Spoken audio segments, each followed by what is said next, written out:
بيراميدز الناس بتاعته تحط تذاكر، تجيب تشتري التذاكر وتحط على الصفحه وتقول هنديها مجانا. بص، اي حد حابب يحضر مباراه بيراميدز والاهلي يكلمني فون، شرط وجود فان اي دي لبيراميدز او الزمالك. قربها لي شويه كده، ممكن ينفع تقربها لي شويه كلمه او الزمالك دي؟ بس كده. وعلى فكره يعني اهو، شيل بقى البتاع دي وحاول يعني حط حاجه على رقم التليفون ده ورجعها لي تاني لو تلحق. تخيل. فانا ببص ايه اللي دخل الزمالك في جمله؟ انت بتتمحك في بيراميدز في الزمالك، انت مالك ومال الزمالك؟ الزمالك فقد المنافسه لظروف ما خاصه بمستحقات وبفلوس وبديون وبانتخابات وبلعيبه، وكانت اداره فنيه فاشله اوسوريو ده، وحواديت طول السنه وايقاف قيد وتركه ثقيله. فالنادي فقد المنافسه على الدوري بسببها، وكلنا عارفين، وجمهوره عارف، وجمهور الاهلي عارف، وكلنا فاهمين القصه دي.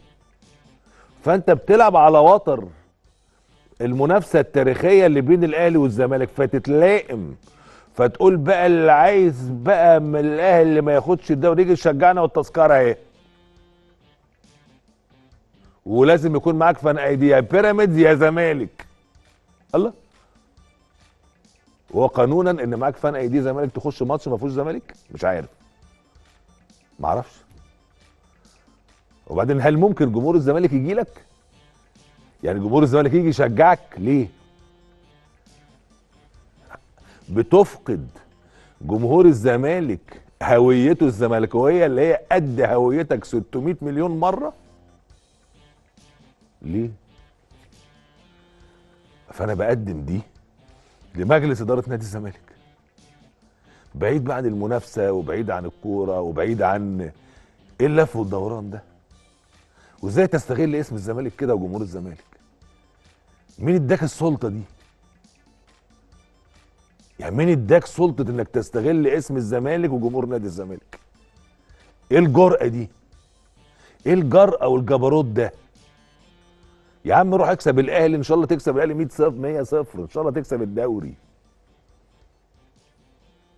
هو طول الوقت لف ودوران طول الوقت. يعني لسه مخلصين امبارح قصه ابراهيم عادل، وقعدنا نهاتي ونتاتي ونتكلم كل يوم قصه البيراميدز. ده الاسبوع ده بيان، وبعدين ابراهيم عادل، وبعدين دلوقتي التذاكر دخل الزملكاويه، وبعدين عرفت ان بيراميدز اخد 15000 تذكره، يعني خد من البتاع، اشترى ال 15000 تذكره، وقاعدين في الميادين وفي كل حته بيجروا بيدوروا على جمهور الزمالك اهو.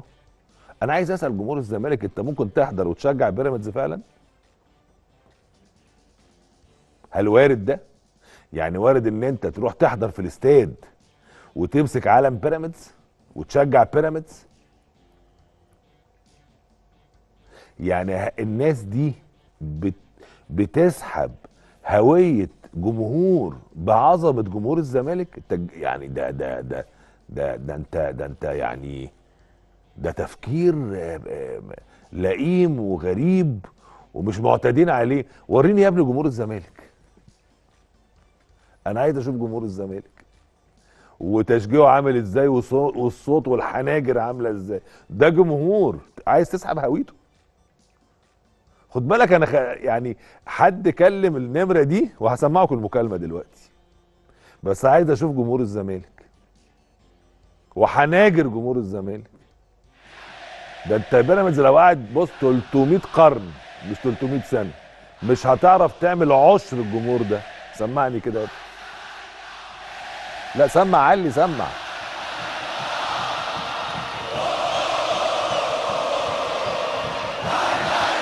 هو ده الطبيعي في العلاقة بين نادي ملوش أي جماهير، ملوش جماهيرية، وبين جماهير، ما عندهاش نادي بينافس، ما عندهاش فريق قوي موجود. علشان كده بيراميدز بيشتري جماهير الزمالك اللي هي بتكره النادي الاهلي وتروح تساند بيراميدز في لمجرد ان النادي الاهلي ما ياخدش الدوري. نكاية في جماهير النادي الاهلي علشان النادي الاهلي ما يكسبش الدوري ويبعد باكتر واكتر عن نادي الزمالك.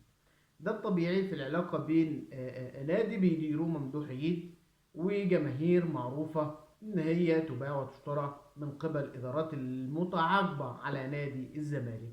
جماهير نادي الزمالك هتاخد التذاكر مجاني، هتاخد البوكس اللي فيه الهديات اللي فيه الأكل وفيه السندوتشات اللي عملها مرتضى منصور قبل كده، هتاخد المية الساقعة، هتشيل أعلام بيراميدز وهتروح تقول بيراميدز وتهدف لبيراميدز قدام النادي الأهلي. لكن بإذن الله النادي الاهلي هيكسب المباراه ويقدر يعدي كمان بيراميدز باذن الله. مباراه صعبه مش سهله، لكن النادي الاهلي قدها وقدود ان شاء الله.